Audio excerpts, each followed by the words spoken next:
उत्तर प्रदेश के साबिक वजीर आला कल्याण सिंह का आज रियासती एजाज के साथ अंतिम संस्कार किया जाएगा और माना जा रहा है कि उनकी आखिरी रसूमात में वजीर दाखिला अमित शाह भी शामिल हो सकते हैं। जानकारी के मुताबिक उत्तराखंड और मध्य प्रदेश के वजीर आला भी कल्याण सिंह की अंतिम यात्रा में शामिल होंगे और बताया जा रहा है कि वजीर दाखिला इस मौके पर पहुंच चुके हैं और वो भी यहां पर शामिल होने के लिए आए हैं। इसके साथ ही कई और बड़ी शख्सियात के अलीगढ़ पहुंचने का इम्कान है। शनिचर की रात 9 बजे उन्होंने 89 साल की उम्र में लखनऊ के SGPGI में आखिरी सांस ली। कल्याण सिंह 48 दिनों से अस्पताल में भर्ती थे। साबिक CM के जज्द खाकी को अंतिम दर्शन के लिए पहले उनकी रिहाइशगाह, फिर विधानमंडल और आखिर में BJP दफ्तर में रखा गया और कल शाम उनका जज्द खाकी एयर एम्बुलेंस के जरिए अलीगढ़ धनीपुर हवाई पट्टी लाया गया।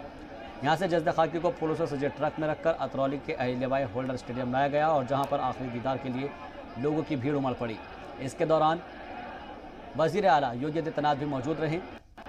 आज उनके जज्द खाकी को अतरौली के रास्ते उनके पैतृक गांव मढ़ौली ले जाया जा रहा है, जहां पर कुछ देर के लिए जज्द खाकी को गाँव वालों के अंतिम दर्शन के लिए घर पर रखा जाएगा और यहाँ से आखिरी रस्मात के लिए नरोरा कस्बा के गंगा घाट के लिए इसको रवाना किया जाएगा। फिलहाल आपको बता दें कि जो खबर मिल रही है उसके मुताबिक यहाँ पर तमाम जो लीडरान है वो पहुँच चुके हैं अंतिम दर्शन करने के लिए और अलीगढ़ की ये तस्वीरें हम आपको दिखा रहे हैं, बराह रास्त मिल रही है। नरोरा घाट पर अंतिम संस्कार किया जाएगा, जहां पर जज्द खाकी का आखिरी दीदार करने के लिए लोग मौजूद हैं। वज़ीर दाखिला अमित शाह पहुंचे हुए, जरा सुनते हैं। आज मैं यहाँ श्री कल्याण सिंह जी के अंतिम दर्शन के लिए आया हूँ। श्री कल्याण सिंह जी का इस दुनिया से चले जाना भारतीय जनता पार्टी के लिए बहुत बड़ी क्षति है। उनके जाने के साथ ही भारतीय जनता पार्टी ने अपना एक दिग्गज और हमेशा संघर्षरत रहने वाला नेता खोया है और देश भर के दबे कुचले पिछड़ों ने और विशेषकर उत्तर प्रदेश के कुचले पिछड़ों ने अपना एक हित चिंतक गंवाया है। राम जन्मभूमि आंदोलन के श्री कल्याण सिंह जी बड़े नेता रहे और राम जन्मभूमि आंदोलन के लिए सत्ता त्याग करने में तनिक भर भी उन्होंने सोचा भी नहीं। जब श्री राम जन्मभूमि का शिलान्यास हुआ उसी दिन मेरी बाबूजी से बात हुई थी। बड़े हर्ष और संतोष के साथ बताते थे कि मेरे जीवन का लक्ष्य आज पूरा हो गया। पूरा जीवन उत्तर प्रदेश के विकास को समर्पित रहा, उत्तर प्रदेश के गरीब लोगों को समर्पित रहा और उत्तर प्रदेश को देश का सबसे अच्छा प्रदेश बनाने के लिए वो कार्यरत रहे। हम सब भारतीय जनता पार्टी के कार्यकर्ताओं के लिए इतने गरीब तबके से उठकर इतना बड़ा नेता बनना, विचारधारा के लक्ष्यों के लिए जीवन भर संघर्षरत रहना, समाज के दबे कुचले वर्ग के लिए हमेशा अपने आप को समर्पित रखना, ये हम सब भारतीय जनता पार्टी के कार्यकर्ताओं के लिए प्रेरणा की चीजें रहेगी। बाबूजी के जाने से राजनीतिक नभ के अंदर और विशेषकर भारतीय जनता पार्टी के लिए एक बड़ी रिक्तता निर्मित हुई है और मैं मानता हूं कि रिक्तता को एक लंबे समय तक भर पाना बहुत मुश्किल होगा। आज काफी समय से एक्टिव राजनीति में न रहते हुए भी जिस प्रकार का जन सैलाब बाबूजी को श्रद्धांजलि देने के लिए आया है और विशेषकर युवाओं को मैं यहाँ पर देख रहा हूँ। यही बताता है कि उनके जीवन ने एक गहरी छाप उत्तर प्रदेश के सार्वजनिक जीवन पर छोड़ी है। हम सब भारतीय जनता पार्टी के कार्यकर्ता बाबूजी को हृदय से श्रद्धांजलि भी देते हैं और उत्तर प्रदेश के दबे कुचले और पिछड़ों के जीवन के उत्कर्ष के लिए हम सब संघर्षरत रहेंगे। इतना ही मैं अभी कह सकता हूं।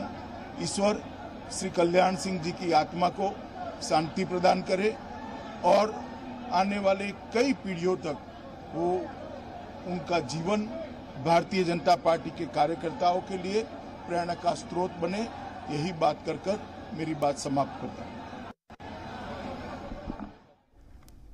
तो वजीर दाखिला अमित शाह को आप सुन रहे थे। उन्होंने भावभीनी श्रद्धांजलि अर्पित की और खासतौर पर वजीर दाखिला ने उनको खराज अकीदत पेश किया है। साबिक वजीर आला कल्याण सिंह के जज्द खाकी का आखिरी दीदार किया और अतरौली PWD गेस्ट हाउस पहुंचे हैं वजीर दाखिला अमित शाह, जहां पर उन्होंने बताया कि कितना उनका नुकसान हुआ है, ख़ासतौर पर उनका ज़ाती नुकसान और पार्टी का भी नुकसान हुआ है उनके जाने से।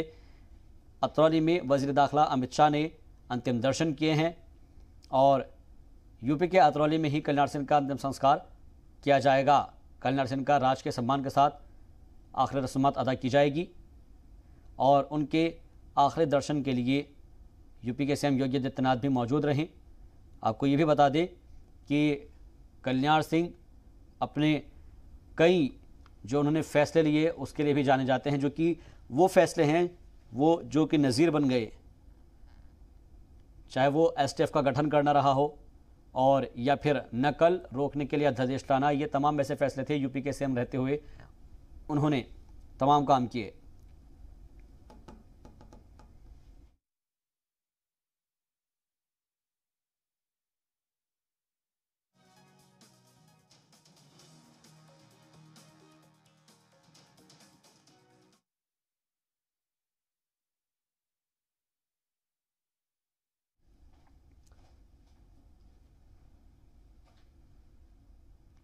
तो इस वक्त यूपी के CM और मध्य प्रदेश के CM पहुंचे हुए हैं। बचपन से उनके दिल में, उनके दिमाग में गरीब, किसान, पिछड़े और शोषित उनके कल्याण की आज प्रकट होती थी और वो केवल उनके नेतृत्व में नहीं, उनकी कविताओं में भी प्रकट होती थी। उन्होंने देश के किसानों के लिए पहली बार अधिकार पत्र बनाया था और एक तरह से क्रांति का शंखनाद किया था। टूटे घेर घरौंदे तेरे, टूटी तेरी खटिया रे, तेरे घरवाली के तन पर फटी फटाई अंगिया रे, अंधियारे में कटे जिंदगी बिना दिया बिन डिबिया रे, इस सलांद को आग लगा दे क्रांति अंगारों से। ये उद्घोष करने वाले थे बाबूजी। सामान्य परिवार में जन्म लेके उत्तर प्रदेश के मुख्यमंत्री तक का सफर, और उसमें भी अयोध्या में भगवान श्री रामचंद्र की जन्मभूमि पर भव्य मंदिर का निर्माण हो, ये उनका संकल्प था और ये संकल्प उनके बिना पूरा नहीं हो सकता था। इसलिए जिस दिन शिलान्यास हो रहा था, बड़े संतोष के भाव से उन्होंने कहा था कि आज मेरे जीवन का लक्ष्य पूरा हो गया। यहाँ उमड़ती जनमेदिनी ये बताती है कि सक्रिय राजनीति से दूर रहने के बावजूद भी कुछ दिनों वो कितने लोकप्रिय थे। मैं अपनी ओर से और मध्य प्रदेश की 8.5 करोड़ जनता की ओर से उनके चरणों में श्रद्धा के सुमन अर्पित करता हूं।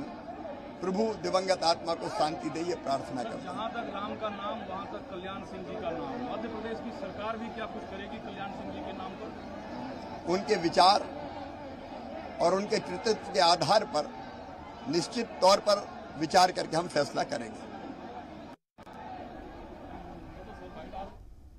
मध्य प्रदेश के CM शिवराज सिंह चौहान को आप सुन रहे थे और खराज अकीदत पेश किया और उन लम्हों को याद किया कि जब उन्होंने अपने बयान से बताया था कि अब उन्होंने जो भी उनके लक्ष्य था वो मुकम्मल हुआ।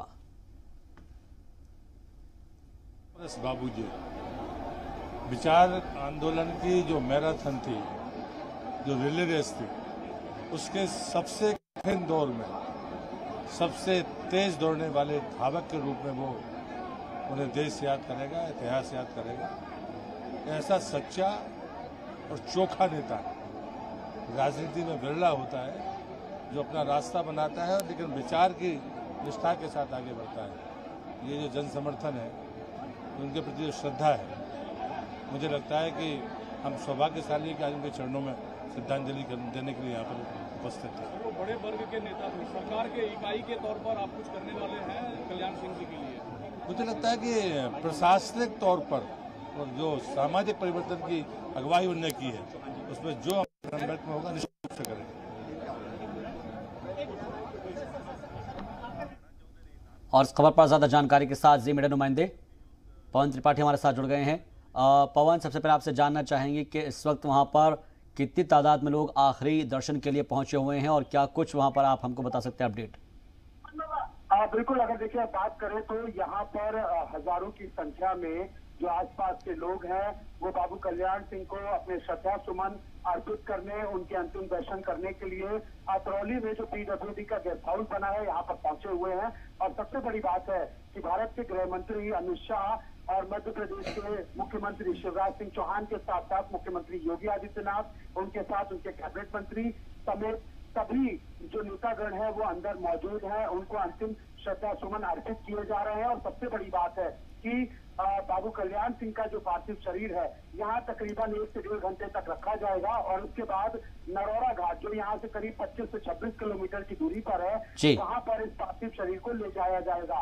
उसके बाद वहाँ पर उनके अंतिम संस्कार का कार्यक्रम जो है वो आगे बढ़ाया जाएगा। तैयारियां नरौरा घाट पर पूरी कर ली गई हैं और इस समय अंदर गृह मंत्री अमित शाह मौजूद हैं, मध्य प्रदेश के मुख्यमंत्री शिवराज सिंह चौहान, मुख्यमंत्री योगी आदित्यनाथ के साथ उनके कैबिनेट मंत्री और प्रदेश के जो अध्यक्ष हैं स्वतंत्र देव सिंह समेत कई नेतागण अंदर मौजूद हैं। बहुत लंबा जन सैलाब उमड़ा हुआ है अतरौली में, क्योंकि बाबू कल्याण सिंह का अतरौली से बहुत खास रिश्ता था। जहां वो यहाँ से उन्होंने अपना राजनीतिक करियर शुरू किया। अतरौली के लोग जो है उन्हें बहुत ज्यादा पसंद करते थे, बहुत ज्यादा चाहते थे और हर वर्ग, हर समुदाय और हर व्यक्ति विशेष के वो दिल में राज करते थे। क्योंकि सबसे बड़ी बात है, जिस तरीके का नाम उनका है उसी नाम को उन्होंने सार्थक करते हुए यहाँ पर काम भी किए और कहीं ना कहीं लोग उनके अंतिम दर्शन करने के लिए यहाँ पर बड़ी संख्या में मौजूद हैं। बिल्कुल पवन, एक चीज़ मैं आपसे समझना चाहूँगा कि ये जो जन सैलाब हम तस्वीरों के जरिए भी देख रहे हैं, ये इस बात की तस्दीक करता है और गवाही देता है कि वो लोगों के बीच कितने लोकप्रिय थे, लोग उनको कितना पसंद करते थे। आज क्योंकि तीसरा दिन हो गया है, बावजूद उसके जो लोगों का मिलने का, अंतिम दर्शन करने का हुजूम है वो कम होने का नाम नहीं ले रहा है। और कई ऐसे उन्होंने काम किए हैं जो कि नज़ीर बन गए हैं, चाहे फिर वो एसटीएफ का गठन हो या फिर नकल रोकने के लिए अध्यादेश लेकर आना हो या फिर पूर्वांचल और बुंदेलखंड के लिए विशेष सुविधाएं शुरू कराना हो। ऐसे तमाम वो उन्होंने काम कराए हैं जिसकी बिना पर लोग आज भी उनको याद रखेंगे। और खासतौर पर राम मंदिर निर्माण की बात अगर की जाए तो बिल्कुल ठीक है आपने। देखिए, अगर काम की बात करें या बात करें कि जिस तरीके से वो उन्होंने काम किया है, लोगों के बीच वो मौजूद रहे और साफ तौर से जो पिछड़ा वर्ग कहा जाता है उसके लिए काफी काम किया कल्याण सिंह ने। और उनकी आवाज बनकर वो कहीं ना कहीं सामने आए, उनकी आवाज बनकर उनकी आवाज को उन्होंने आगे तक पहुंचाया, आगे तक बढ़ाया। और आज एक सबसे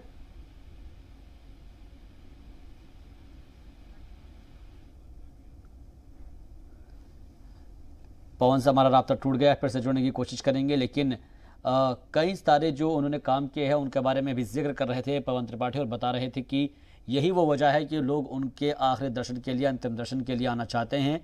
और ख़ास तौर पर उन्होंने बहुत अलग अलग सीएम रहते हुए भी कदम उठाए और अपने दौरे इक़्तिदार के अंदर उन्होंने काफ़ी काम किए हैं।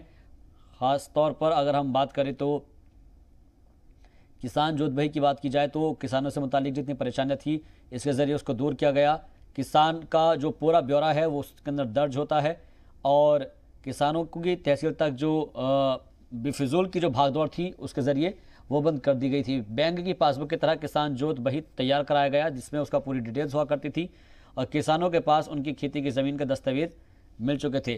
तो ऐसे में किसान जोत बही के जरिए किसानों की परेशानी को दूर करने के लिए भी कल्याण सिंह ने अपने दौरा इक़्तिदार में काफ़ी काम किया, जिसको लेकर किसानों के भी वो चहेते थे। ख़ासतौर पर तहसील तक जितनी भी भागदौड़ किसानों की हुआ करती थी, बेफिजूल की इस तरह की जो भागदौड़ थी वो एक तरीके से ख़त्म हो गई थी इस योजना के ज़रिए, किसान जोत बही के ज़रिए। और उसमें अलग अलग तरीके की जो किसानों को फ़ायदे हैं वो पहुंचाए गए ताकि उनका जो पूरा एक खाका है वो तैयार रहे और उसके ज़रिए उनके जो दस्तावेज़ हैं वो भी उनके पास मौजूद रहें ताकि कोई बिला वजह उसके ऊपर नाजायज़ कब्ज़ा ना कर सके। तो ये एक बड़ा डिसीजन था किसानों के लिए। और इसके अलावा अगर हम पढ़ाई की बात करें तो शिक्षा के क्षेत्र में भी काम किया।